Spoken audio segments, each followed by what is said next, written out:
Hi, and welcome to Stories from the Elders. I'm your host, Melinda Nassif. Stories from the Elders is a podcast series about connecting with our elders, listening to their life experience, and what pearls of wisdom they may have to share. I think for me, being the youngest of 5 and having grown up with older people, elderly neighbours, and once upon a time working at a nursing home, I always appreciated talking to and listening to our elders. I think too, I was always fascinated to learn from other cultures and hearing their way of life and how it all interconnects, and gain much more wisdom and appreciation for all walks of life. So please grab a cuppa, sit back, relax, and maybe learn a thing or two.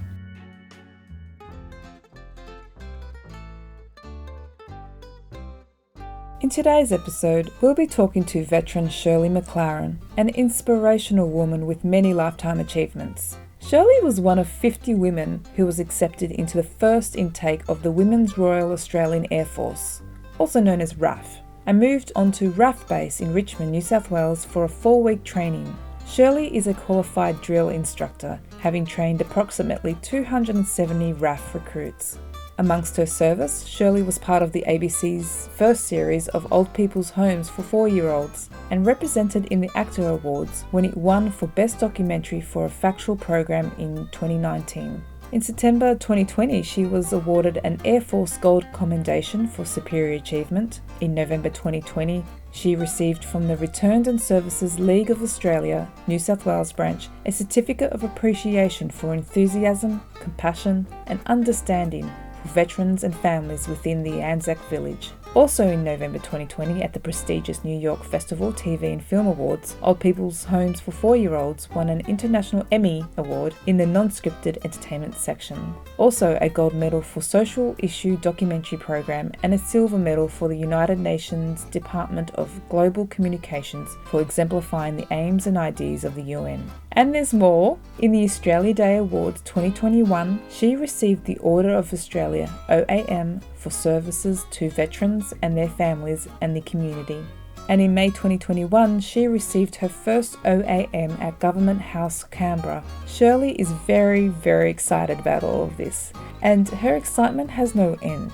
Shirley is now a resident of RSL Anzac Village, Narrabeen, and so without further ado, let's dive in and hear more about her life and life lessons.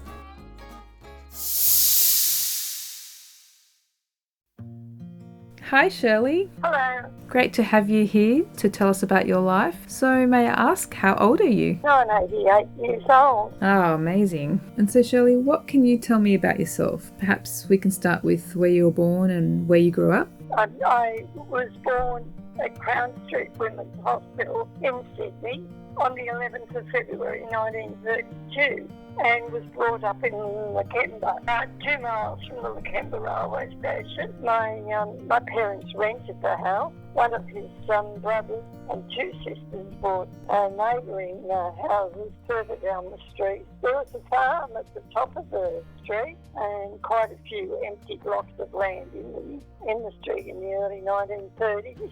There was a creek up there and lots of bush. There was a tree outside each of the houses, or the vacant block of land, near the footpath, suitable for climbing, which all the children in the street did. Great place to hide when we played hide and seek, and that was possibly the most popular game at the time. It's great you had all that area as a playground too, and just wondering if you could tell me a bit more about how you grew up, what it was like at the time. I, of course, was a child of the Depression, and there was not a lot of possessions or money around. My mother taught my father to knit baby clothes, and Dad would walk the street selling them to put food on our table. It was wartime and 5 years of ration books and blackout and curtains, masking tape on the window, a trench in the backyard which my mother, brothers and I dug as Dad was away in the army. We had an outside toilet which the can man used to come empty every week, because there was no sewage and there was no toilet paper rolls. My mother would cut up squares of newspaper and a thread of string through them, and they hung on the back of what we affectionately knew as the dunny door. There was no electricity to the outside toilet, and a candle holder was used for a light, or you left the door open, and if the moon was shining, then that was all the light you needed. No refrigerator or telephone, of course. We had a meat safe, which hung outside the back door, covered with a wet hessian bag. And then my parents bought an ice chest, and the iceman came by horse and cart and would bring the big block of ice into the breakfast room. We'd hang around the cart outside on the roadway waiting for a handful of ice chips. Our bread was delivered by horse and cart, as was the milk. Take the bullock can out to his cart on the road and bring the bread and the milk in. It was a great privilege to be the child select, to carry the money and bring that bread and milk in. My dad and uncles erected a large pole at each side of our backyard with a swinging cross arm.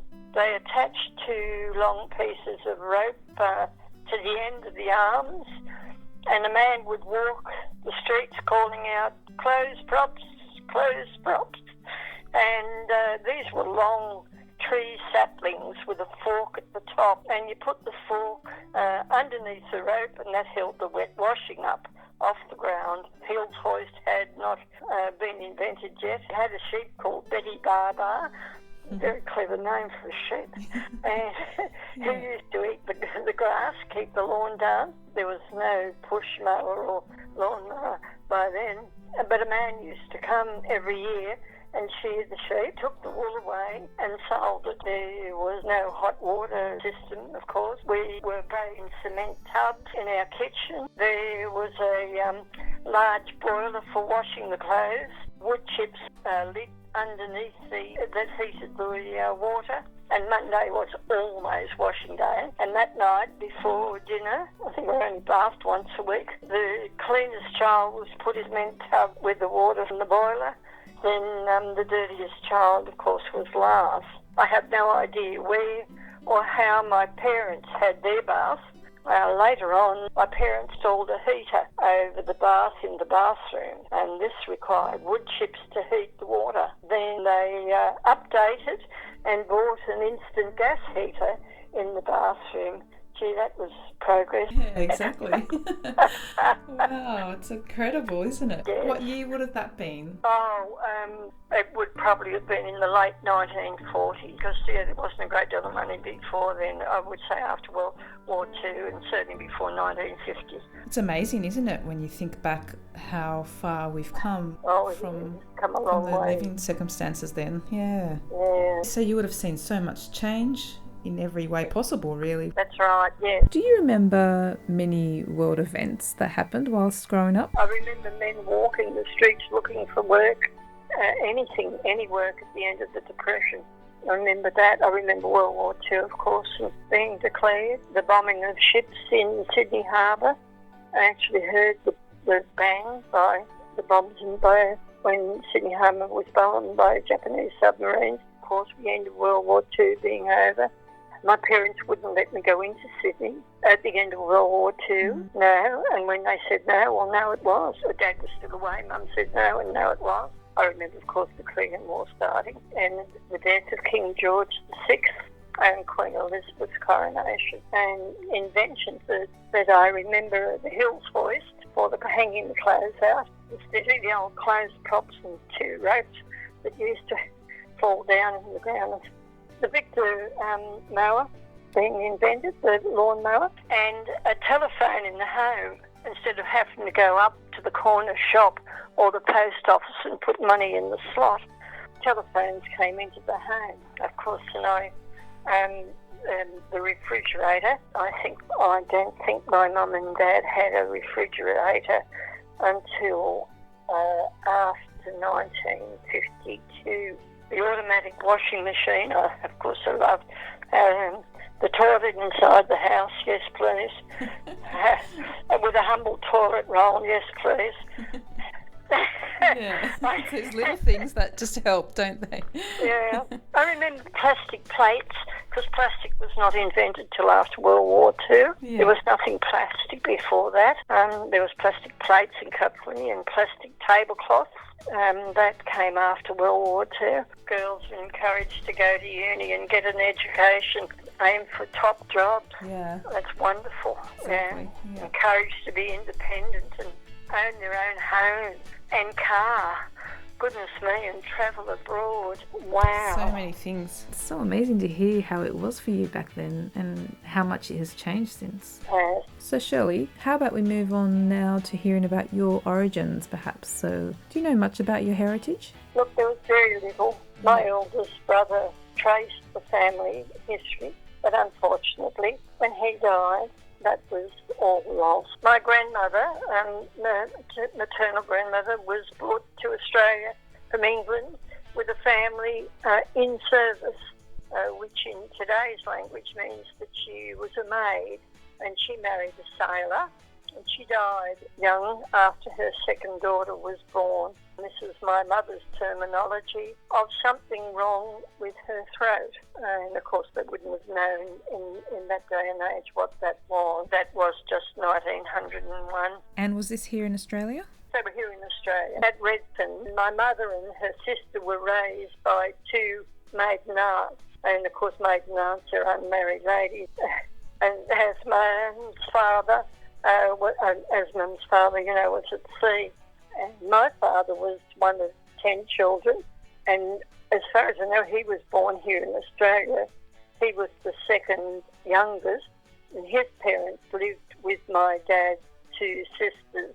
And on the odd occasion, I was taken down to see them, but they were always in bed, and obviously not in good health. And it was the era where children should be seen and not heard. And of course nobody spoke about it. Nobody would tell the children what was going on, that's for sure. It's a shame that there's a breakdown sometimes between adults and children in terms of passing on what went on at the time and your family stories. Can you tell me more about your mum and dad and what they were like? My mum and dad were my heroes. Yeah. And definitely my role models. My parents were very loving and kind and gentle and very protective, as I was the only girl amongst two brothers. But they did not believe in furthering my education, as I was expected to marry and have a family and be the homemaker. My two brothers were given the educational opportunities, and that's how things were in 1948. And before World War II broke out, my father played the church organ every Sunday and ran the church socials, played the piano for singing and dancing. And I remember as children we were put down on the floor under the dining tables after the evening meal or snack was over, where we fell asleep while the adults danced on. My parents did not own a car, nor did they even learn to drive. We always travelled by public bus, walked or travelled by train. Yeah, wow. It's amazing to hear. How about your mum? Can you tell me more about what she did? My mother was a tailoress, so all our clothes were handmade. Even my bloomers were panties in today's language. My mother was really good at craft and would go into David Jones' department store in the city of Sydney and examine an item and come home and make it. And I've inherited that skill. I can go and look at something at a show in the craft section, stand there and eyeball it, and I can come back and make it. So, that's something that I've inherited. My mum played the piano, but not the organ, but she was a good cook. And how about your dad? My dad was a flower arranger, won many prizes in the local shows.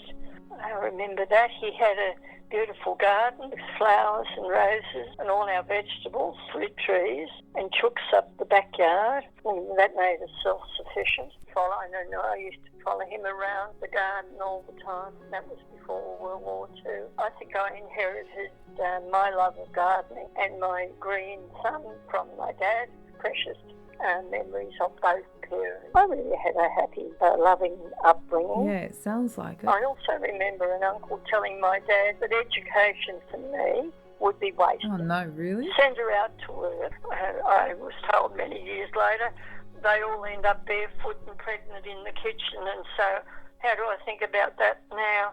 He was not a very nice uncle. No, it doesn't sound like he was, but great that you had your loving parents. For some reason I can imagine, were they the kind of parents that had that good Aussie humour? Would you have ever heard them say fun sayings? I think if I asked to Mum too many times, what are you doing? Mum would say, I'm making a wigwam for a goose's bridal. And if I asked Dad asked too many times what's for dinner, I always remember Dad would say, dog's poo and popcorn.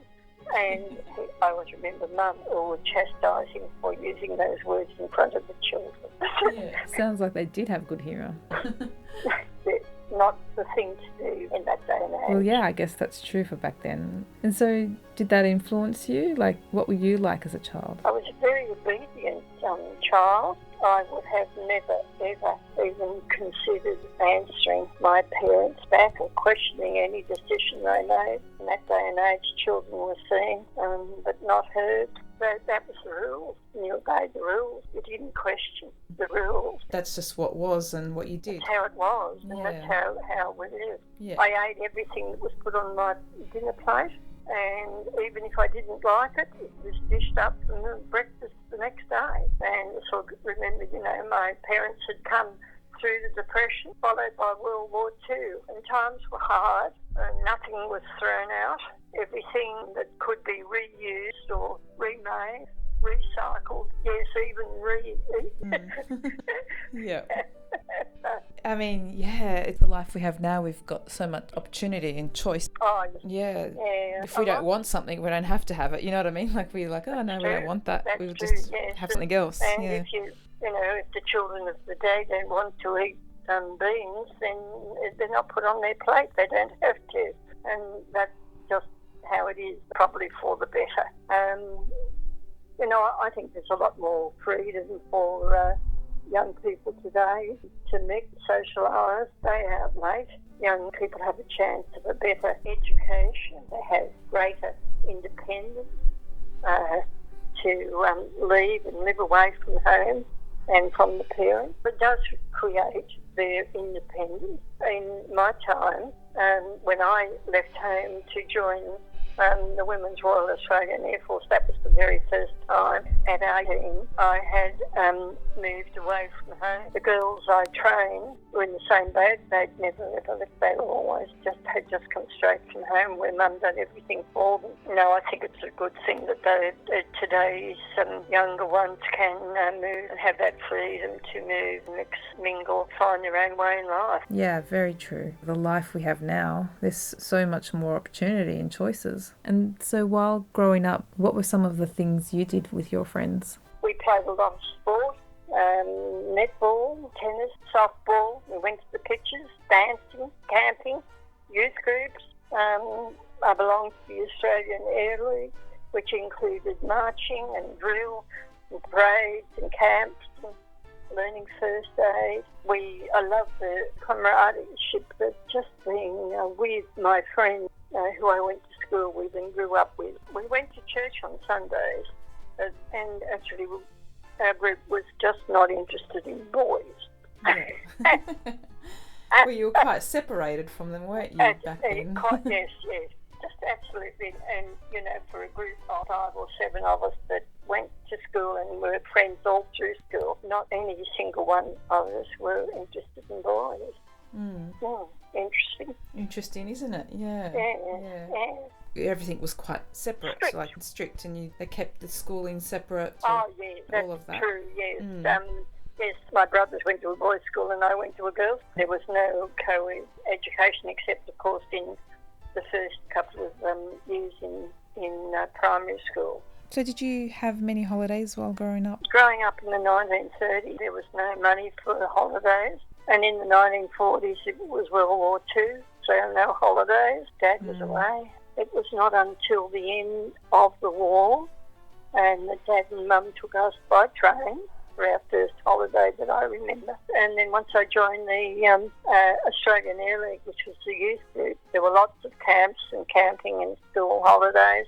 And in 1950, at age 17, myself and 5 friends went on a holiday to Byron Bay. That was really a big holiday for me. Absolutely. I paid my own way by train, accommodation and money. With the money I saved from working. That was a big thing in 1950 to do that. It was after the war, but young people, I was a young girl, young people after the war had begun to move away, had gone to work because of it being the wartime. When everybody, before the war, all women were homemakers, very few were educated, very few to have a higher education. So I was very fortunate to have been born, to be able in 1950 to go and take that holiday, because that was the start of independence. Absolutely. And so this is probably where you started to have more opportunities for a profession. Shall we delve more into your career path? What was your first job? Well, I had 2 jobs. I was a machinist by day, and then when I finished work, I would go on to the physical education college and teach 8 to 10-year-old physical education. I had a lot of the responsibilities of physical education teacher. I had the care and the safety of those small 8 to 10-year-old children, and that's where my love of teaching started. And my next job was with the Women's Royal Australian Air Force. I was a drill and physical training instructor responsible for training the new WAF recruits, and I was very fortunate to be selected onto the very first force in January 1951. When the WAF was reformed. The 3 women's services at the outbreak of the Korea War. So that was a very big thing in my life, and to be selected. 50 of us were selected from thousands of applications, and 25 went to Richmond in New South Wales, the RAF base, and 25 went to RAF base Levitt. I was sent to Richmond, which is my responsibility to train the WAF, as I was the drill instructor as the first time. And as a member of the Women's Royal Australian Air Force, I had a duty of care to the new recruits that I trained, and for many it was the first time they had lived away from home. Yeah, I bet. Amazing. And you would have learned so much while being there. Can you share some of the things that you would have gotten out of your experience there? The Women's Royal Australian Air Force taught me discipline. It taught me punctuality and dependability and respect for others. It also taught me leadership and comradeship. It taught me to make my bed.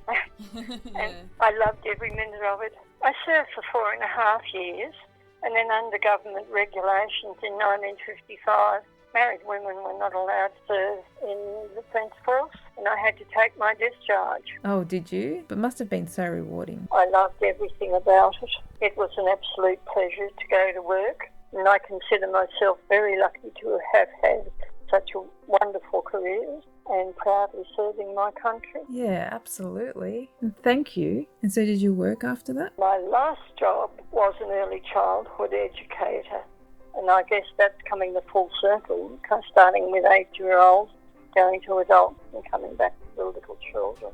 And as an early childhood educator, after I came out of the Air Force, I had a bigger responsibility to not only be the little children's education and their safety, but also a responsibility to their parents who had placed these special little darlings into a school environment for the very first time, away from their parents.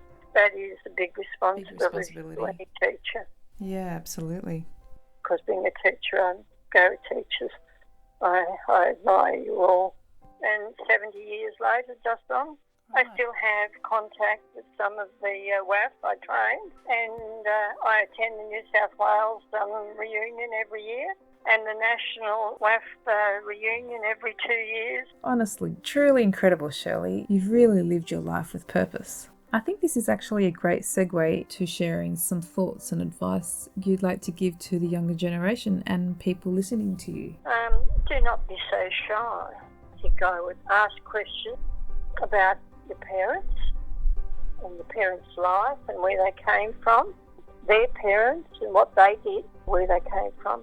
I missed out on all that information. It has gone, which is really sad. And you don't realise how important that is, particularly more That's when right. you're older, I suppose. Yeah, And that's when right. it's a bit late. I'm not even really sure that I have given all this information to my children. I think I was too shy to ask in case we upset our parents. I don't know. It's an interesting thought. Yeah, I know what you mean though, because I was sometimes as a kid too scared to ask, and I don't know why that was. Maybe because you always respected the older, kind of listen to what they tell you. And yes, and I don't think even today's children would or are asking their parents where they came from, what they did, and etc. Yeah. Something that I am encouraging my great-grandchildren to do. That's important, isn't it? I think it is. You kind of understand because they're younger and discovering life and what it's all about and being social, kind of learning about how to deal with the world and interact. And so they're kind of a bit preoccupied, aren't they? So go out, discover the world. You come back to your family later in life to try and understand a bit more. I think that happens after the children marry and have families of their own. But even for those who aren't married or don't have children, you want that understanding and connection. So would you have done anything different in your life looking back now? I don't think I would have done anything differently. I think that I've had a very full and busy and interesting life. I know that I now wish that when I was younger that I should have not been too afraid to try new skills, should have been more open to learning new things, because now I know as an elder that I'm as smart as others. They're human just like me, and I'm as good as they are, in some cases better. That's a bit of a ticket to myself, isn't it? But I really believe as one door shuts, another one opens, and that, you should not be afraid to open that new door, because sometimes it can be a bigger surprise on the other side. So true. There's some great insight there. Do you have any more wisdom or knowledge you'd like to share? Well, change is sometimes good. A lot of people do not like change, but do be polite to others. Smile again. I love smiling. Be happy and be at peace with yourself. You're making me smile now, Shirley. It's beautiful. And if there is any experiences that I'd like to share with the younger generation, reach for the stars. You can be anything you want to be. Just work hard, learn something new every day, but be truthful and honest. Stand proudly tall, because you are our future generation. But life is good. It's like a good book, and each part is a chapter, and you can take that book of life off the shelf at any time, open it up to a chapter, smile, cry, and remember, and then close the book and put it back on the shelf until next time. Oh, that's beautiful. I really like that. A great way to look at things. And anything else you'd like to share? Oh, make your bed. Just do your bed and get on with it. Make your bed. Be truthful and be kind to others. And don't forget to smile. Leave the four walls. Smile. Take a walk. Become a volunteer. Talk to a human. Yes. Or an animal. Say hello to all you meet. Oh, and smile again. Yes, don't forget to smile. So important in many ways. And then when you go home, that simple task of having made your bed will help you face whatever the day brings. I think you can face anything in life if you do that simple task of making your bed. Yeah, it's those simple things that just make your life move forward, hey? So, Shirley, what do you think is the purpose of life? Or what has been your purpose? Well, first of all, I think you should volunteer your services to help others. And I do a lot of volunteer work. I'm patron of the Women's Royal Australian Air Force in Sydney. I led the WAF in the Anzac Day March for over 35 years, or more than 35 years. I'm president of the ex-service women on the RSL Anzac Village. I'm also coordinator of the Northern Beaches War Widows Guild. I'm a life member of the Welfare Association, I'm a legacy supporter, attending meetings and lunches. I'm a prolific badge seller for Anzac Day, Legacy and Remembrance Day. Unwavering supporter for the Homes for Heroes program here on the village. I'm what's called an angel for the RSL Warved sub-branch. I play ukulele here on the village, entertaining the residents. I'm a member of the Move and Groove Granny's Disco. Love that. I was selected to be a participant in the ABC TV documentary, Old People's Homes for 4-year-olds. Yes. It took nearly 2 months to be filmed, 4 days a week, with no nana nap at lunchtime. Represented the adults at the ACTA Awards, where the program, the documentary, won the trophy for the best documentary. Selected to the gold medal and silver medal after swimming at the Invictus Games, and I led the campaign to have the federal government in my endeavour to have the WAF awarded the Australian Defence Medal for their service to Australia. I was invited to attend the Honouring Women United by Defence Service ceremony, laying a wreath at the Australian War Memorial in Canberra, followed by an official dinner at Parliament House, and I was one of the VIP veterans and war widows on that night when I was escorted into the dinner held in the Great Hall. And I was escorted by Senator Linda Reynolds, Minister for Defence. So I do a lot of volunteer work, and really and truly that keeps me busy, that keeps me happy, that keeps me smiling, and I make my bed before I leave the house. And to all the people listening, I say make your bed, and then you can face the challenges that you were confronted with that day. And I live my life by what I feel is right, not by the way other people live theirs, and I live my life to the fullest. And I'm really happy to be where I am now. You know, I don't want to go back to no refrigerator, no washing machine, and I don't want to go back to the outside toilet and no toilet rolls, no automatic jugs or toasters, no icons.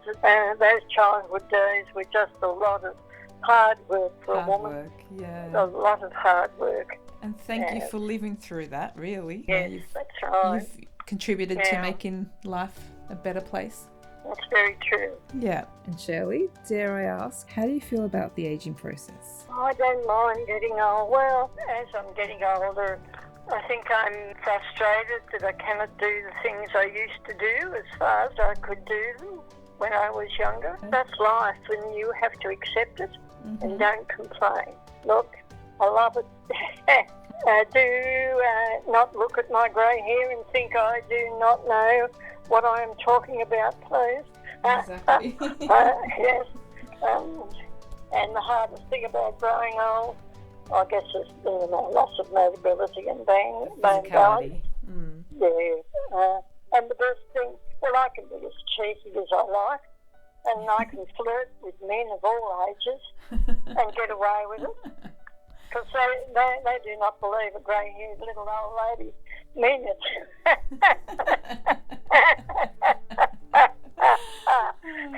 I love it.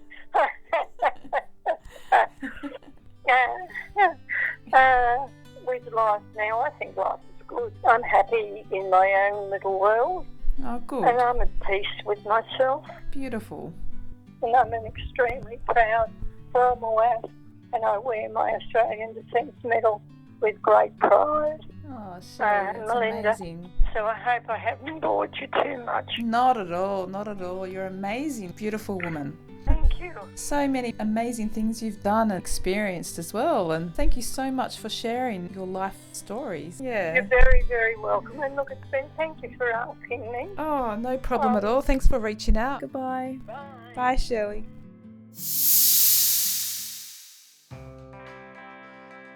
What an incredible elder. So grateful to have had the time to speak with and get to know Shirley. This was my first time meeting her and over the phone, so it's great that it's just that easy to start a conversation with someone I've only met and connected with like that. You really get to hear and get a sense of how much life has changed, don't you? I feel so enriched and really ready to conquer the world. So I think I better go make my bed first as a start. I hope you have enjoyed this chat with Shirley McLaren, and if you would like to hear more, please go visit www.storiesfromtheelders.com or check out your podcast provider for more episodes. This series is brought to you by Northern Beaches Council, and I'd like to thank RSL Care Life for connecting me with Shirley. If you know an elder or are an elder yourself who'd love to have a chat and share your life's journey, please get in touch by visiting storiesfromtheelders.com. Until next time, and remember, don't forget to smile.